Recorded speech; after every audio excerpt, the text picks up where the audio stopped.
All right, welcome back to the Midland Health Podcast, healthcare that you can be proud of. Our guest today is Jenny Delk-Fikes. She's the Director of Cardiovascular Services at Midland Memorial Hospital in our Heart and Vascular Institute. Jenny's a native Midlander and is a well-established member of our community. She attended high school at Midland Lee and completed her education at Midland College, the University of Phoenix, and Angelo State University. She has spent most of her nursing career at Midland Memorial Hospital and working in the Cardiovascular Services Department. Jenny holds board certifications as a family nurse practitioner, a cardiovascular registered nurse, and in nursing professional development. Jenny's married to her soulmate for 30 years. She has 3 wonderful kids and 2 grandbabies. And the current light of her life are her dogs, take up a lot of her time. So, Jenny, welcome to the podcast. Uh, Tell me a little bit about yourself and your role at Midland Memorial. Thank you, Steve. Glad to be here. Uh, I began my career in nursing at Midland Memorial Hospital as a new grad in 2001. My first department that I worked in was the progressive care unit. Spent 7, 8 years there, then had a wonderful opportunity to work with the clinical excellence team on our journey to obtain Pathway to Excellence. And we did achieve that accreditation, which is a wonderful recognition that demonstrates that hospitals embrace a culture that cares about patient outcomes and achieves them. Good, good. So, and we've received that Pathway to Excellent designation for 8 years in a row, 9 years in a row. I think we're on 9, Yeah, sir. I think we're on 9 years. So that's a great compliment to the entire organization. And thanks for your work in that. So we're here today to talk about your role in cardiovascular services. It's February, and February is Heart Month. So let's talk generally. Think of our audience here. Let's keep it as simple as we can. But let's talk about the heart and the various functions. It's more than just pumping blood throughout your body. Tell us how the heart works and give us a high level overview of its importance in the body. Absolutely. The heart is an amazing muscle. And it's true, its overall responsibility is to just push blood around the body, providing every organ throughout your body oxygen and, and nutrients through the blood supply. Uh, but there's a lot of things that are going on that can even make that happen. One of them is you have valves in your heart, and these valves are these gateways that actually direct that flow of blood through your heart and throughout the body, Valves kind of like a pipeline, like our audience would probably understand. How do you direct where this stuff is going? exactly like a pipeline. Yeah. So the doors of the valves open and close, and that's what pushes the blood in the right direction, depending on what the target is, what the body's trying to perfuse. Like any muscle, it has to have an electrical stimulus to work. So you have an electrical system of the heart. You have where the muscle must receive a stimulus in order to know when to contract to push blood out of the heart to the rest of the body. And if that's not working, that's what can create problems in the heart, whether it's a valve that's damaged or if you have problems with that electrical systems, that's what can cause heart attacks and other issues with the heart and send you to the hospital for care. Absolutely, sir. Okay. And when that heart does contract, much like the pipeline that you spoke of, it's got to push it through the body through the vascular system, which is the circulatory system, which most of us know as our blood vessels, our arteries and veins. And that's what gets the oxygen and blood to our kidneys, to our muscles, to our liver, and even to our brain. Excellent. Thanks for that little elementary overview of the heart. Yes, sir. So, for many, the first thing that comes to mind when you think about your heart or care for your heart is what happens if I have a heart attack. The heart and vascular care is much more than just addressing a heart attack. So, let's break down all the services that we offer in the Heart and Vascular Institute at Midland Memorial Hospital. Absolutely. We have several, and just within the Heart and Vascular Institute, we have electrophysiology. Electrophysiology deals with when the heart is beating at it in an abnormal fashion, not in a normal rhythm. Okay. So we technically call those arrhythmias, but really it's just you can feel palpitations because or your heart beating fast in your chest, and it's just instead of beating in sync, at a demand pace, it's beating off pace. So, the a lot of the work that gets done in EP is ablations, right? I've heard people talk about that. Luckily, I've never had one, but a lot of people think you have to go to Dallas or Austin or something to get an ablation done for your heart. We can do that stuff right here at the Heart Institute. You don't need to go to Dallas. Midland Memorial has a wonderful physician that they bring in so that our community members can get care right here at home. What about technology? Do we have all the tools and stuff that we need to do those kind of cases? Absolutely. Not only can we do ablations, we can do several different types of ablations because there's more than just one, depending on how your heart is beating. We also have the 3D imaging in order to do the cardiac mapping, which helps the electrophysiologist pinpoint the area of your heart that we need to correct with precision. Tell me about structural heart. What does that mean? That's relatively a new term when you're talking about heart care. Tell us about that. Structural heart actually deals with the structure of the heart, much like a floor plan deals with the layout of your home. Structural heart is when we're dealing with the structure of the heart. What we have is the left atrial appendage occlusion. So Um, you're getting really fancy now. So yeah, tell us what that means. tell us what that means. What that means is in your heart, you have this one area on the left side of your heart that's kind of like a circle drive. Okay. It's just a dead end circle drive. It's just a little Cul-de-sac. cul-de-sac, exactly. It's just a little pouch in the muscle. And if your heart is running an abnormal rhythm, then blood can actually sit in that cul-de-sac too long and develop clots. Okay. And so the left atrial appendage is what we call Watchman, is the device that we use. And that is very significant in reducing your risk of having a stroke and also creating you the ability to reduce those risks of strokes without being on lifelong anticoagulant medications, which we call blood thinners. And we have providers that can perform this structural heart work. This is relatively new work again in the world of hearts. It's probably been around for 15 or 20 years that it's really made its advancements. We have providers here that can do that and the technology to do that in the Heart and Vascular Institute. Absolutely. The procedure itself is very well established, and we have a provider, a cardiologist that is very skilled and with a steep history with good outcomes that can provide this care. How about vascular and peripheral? What's the difference in those two things and what does that mean to heart care? We use the word vascular and peripheral pretty much interchangeably. So, peripheral just means any blood vessel like an artery or vein that's not your heart. Okay. So, when we talked about those pipelines that the blood's going through to feed the rest of the body, those arteries and veins, that's peripheral. That's what we call vascular as well. Tell us about the work that happens in the vascular and peripheral system that's related to heart care.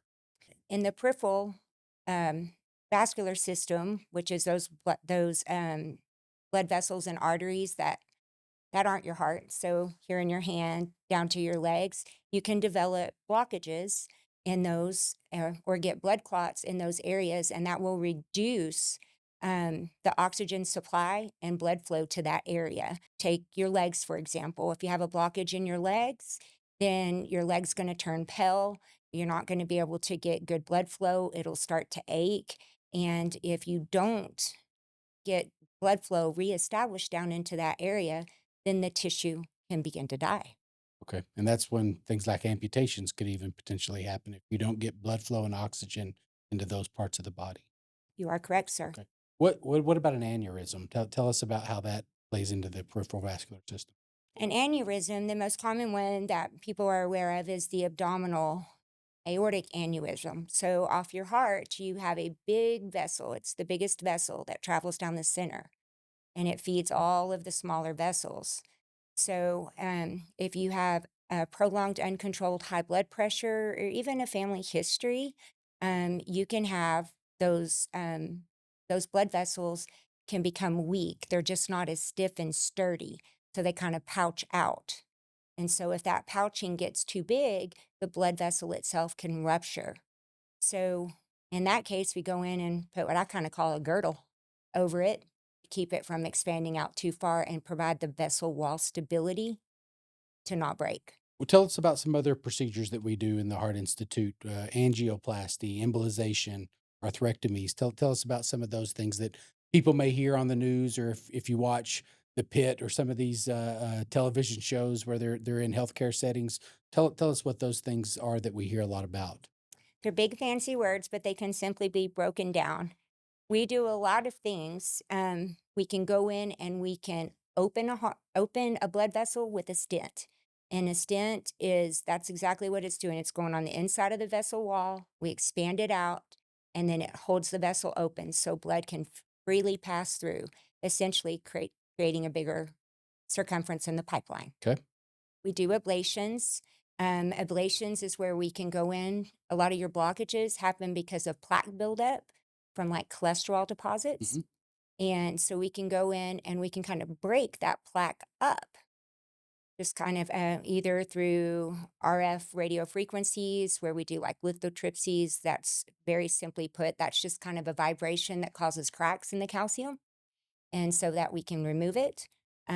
We can even do aspirations, like if you have blood clots and stuff, where we kind of put in a little sucking device that pulls it out of the body to reopen those pathways so that blood flow is reestablished.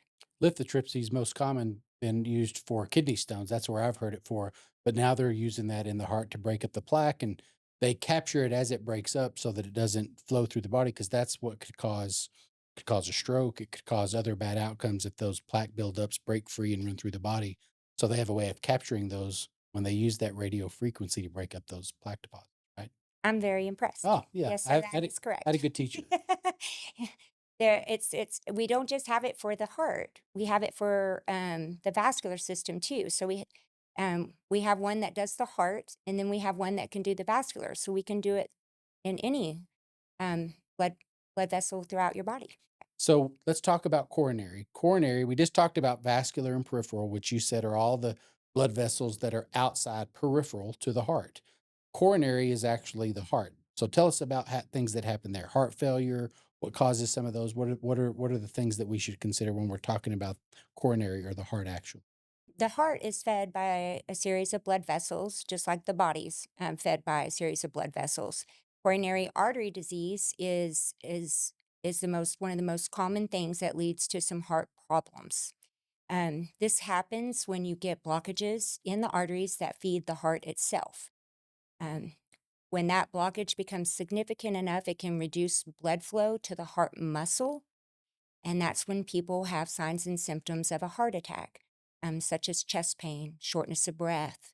They can have dizzy spells, nausea, and vomiting. Sometimes it even presents as something as simple as indigestion. I think when most people think about the heart, they're concerned with healthcare is that they're going to have a heart attack. So let's talk a little bit about signs, symptoms. You started to hit on that. Talk about how critical time is if you are having a heart attack. Why is it important to get to the emergency room right away? And tell us about the steps that you can expect to happen when you come to the Midland Memorial Emergency Room with chest pain and maybe are having a heart attack. Most people are very familiar with having chest pain, but it doesn't always present like it does in the movies where somebody's grasping their chest and and They and say it it's feels like an elephant stepping on your chest. not all that That's dramatic all not the time. always the case in the presentation, right? Correct, but it can be. So, what you see for signs and symptoms is you can have chest pain. It can radiate to the jaw.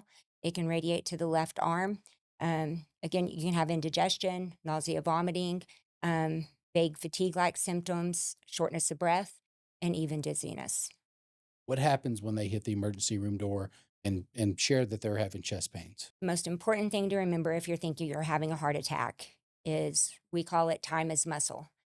The more time that goes by that you don't seek care, the more muscle damage and often permanent that can happen to your heart. So don't wait. We prefer that you don't get in your car and drive yourself. Arriving by an EMS, Call 911 if call you're really 911. concerned you're having a heart attack. Absolutely. Having those providers come to you on site can get some critical medications to you to help you. Because again, time is muscle. So the faster they can get to you and get you started, that's good too. Door to balloon time. I know what that is. Tell us what that is. What does that mean in the healthcare industry, and why is it important, and what are our targets for door to balloon, and what does that mean? So whether if you arrive by an ambulance to the hospital or by your private vehicle, just get there quick. Okay. And the reason why is because our ability to provide you the best possible outcome is that from the time that we know you're diagnosed as having a heart attack, which is technically occurs when we get the first electrocardiogram or EKG reading of your heart, picture of what your heart electrical activity is doing, to the time that we get you to the cath lab, get you on the table, and deploy or open the vessel with a balloon. And what is our targeted time for that? 90 minutes, 90 sir. minutes. From That is EKG to balloon. the really it's door from the time you hit the door, say I'm having chest pain and they determine that you're having a heart attack.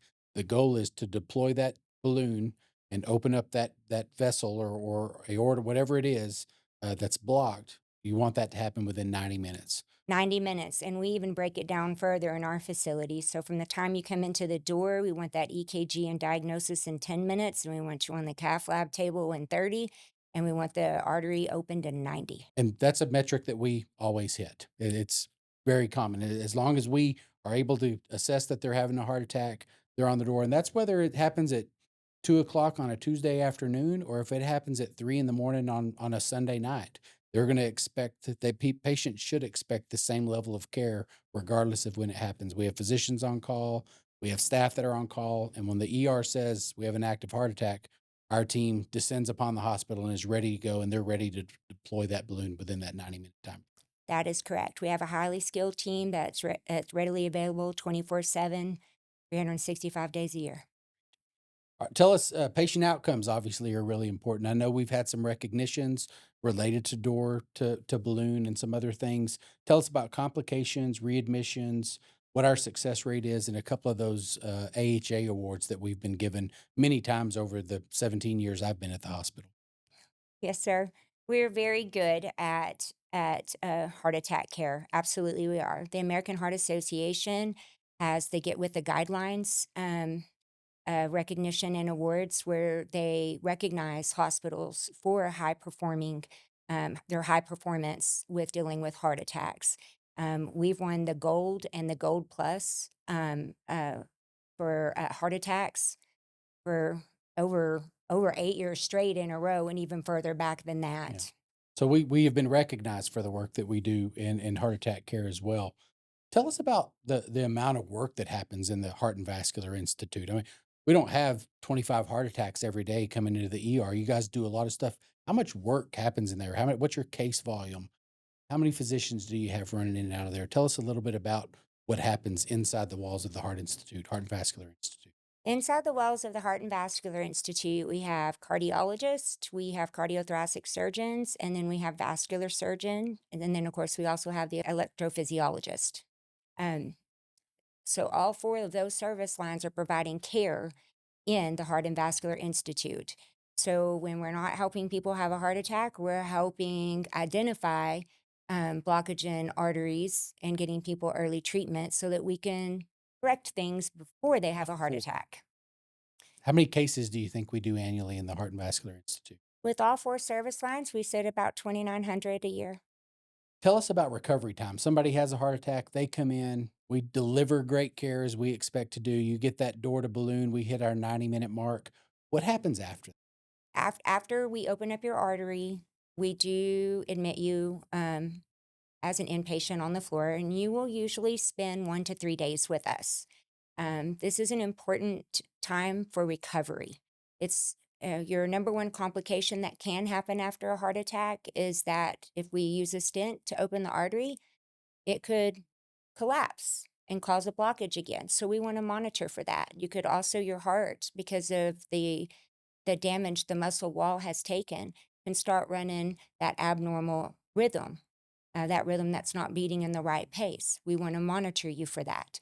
And so that's what we primarily do when we're recovering you during those 1 to 3 days. We're also getting you up and getting you walking and getting you ready to get back to the activities that you did before your heart attack. We prepare you to go to cardiac rehab. After you start getting a little bit of that when you're an inpatient, and we transition you to continue cardiac rehab, after you're discharged.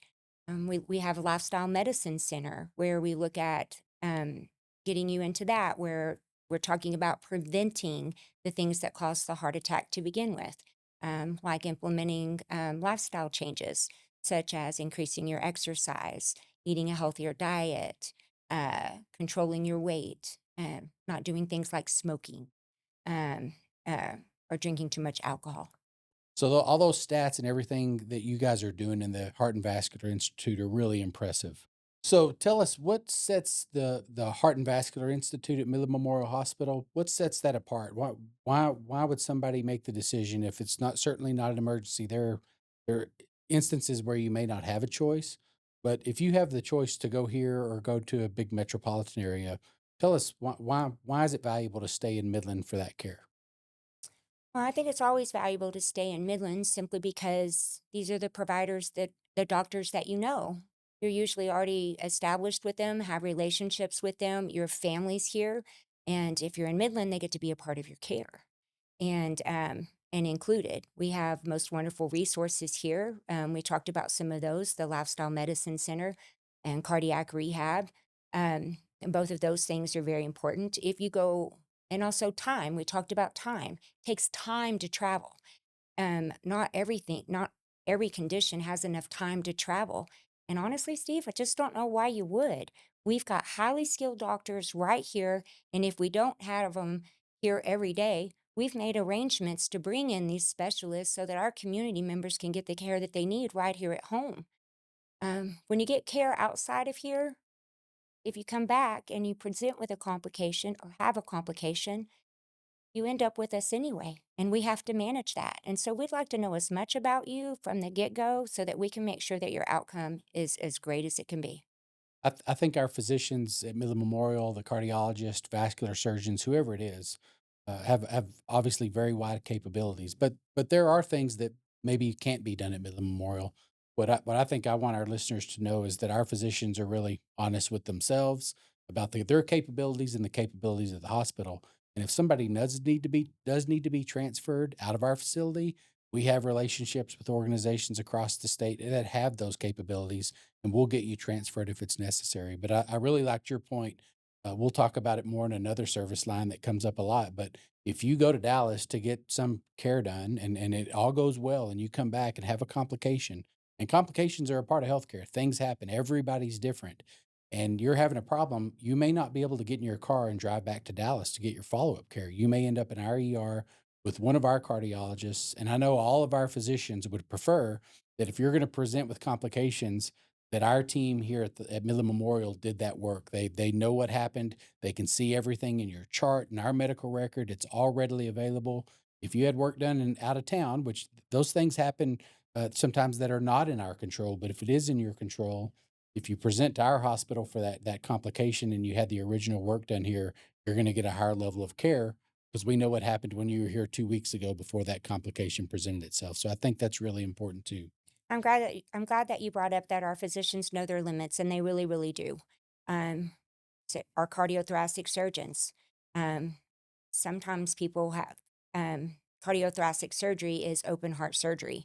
So if we can't fix your reestablished blood flow to your heart with what we do in the cath lab, using all the things we talked about, like a stent to open up the artery wall, or a suction device to pull out a clot, you may need open heart surgery, and they're readily available and they're immediately going to take care of you. But sometimes people present where there is enough time, or their heart condition is a little bit more complex, that not that we couldn't give good care here, that it would be better to send them somewhere else, because they may do that certain procedure a little bit more than we do. Yeah, there's And there's the time to make that decision. limitations maybe on the provider and how often they do it, but also on the hospital side. We may not have the tools to monitor that specific kind of case after an event. So I think those are few and far between in most of our service lines.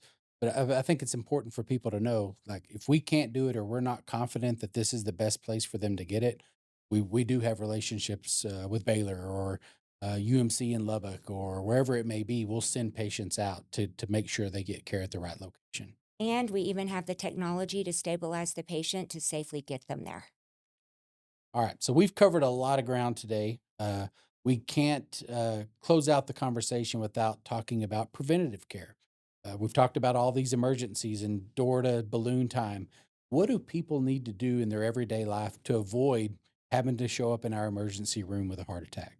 It's going to be things that we're familiar with. We talk a lot. We say the word a lot. We say lifestyle changes. What are lifestyle changes? That's going to be eating a healthy diet. That's going to be making sure you get enough exercise. That's going to be maintaining a healthy weight, not smoking, not doing illicit drugs. It's also going to be reducing alcohol intake, reducing stress, getting enough sleep at night. Those are all things we're all pretty familiar with. But sometimes we're familiar with them, but we don't give these things that I'm fixing to say the right attention that they need to be truly impactful in our preventative care. You should establish care with a primary care provider, and this you should always participate in your annual exams, annual physical exams with that provider. Get to know them, let them do lab work on you. A lot of things are caught early just in your labs. Even if you're healthy, seeing a provider every year allows you to establish that baseline. And if things start to shift just a little bit, because you have that history with that provider, it will show to them and they'll say, hey, we see some changes. Whereas if you saw them the first time with some of these numbers, it might not pop out. Fact that you're steady for 3 or 4 years and you start to see elevation in something, maybe it's not to a dangerous level, but you're seeing things elevate. That provider can start to do those lifestyle coaches about what we talked about, all things that we have control over. They're hard. We all battle those, getting enough sleep, eating healthy, maintaining weight, exercising well, but having that relationship with a primary care provider is probably the single most important thing that you can do to avoid showing up in our emergency room with a heart attack. That's exactly correct. They can order things like these EKGs that will tell them what you look like as healthy. And then when you present later on with any problems, or even just as part as your routine screening, your annual physical appointment, they can pick up a change that has occurred, whether it's in about your cholesterol and your blood work, or at the EKG that they're doing on to check your heart rhythm. And they can actually start implementing those measures so that these things don't get worse.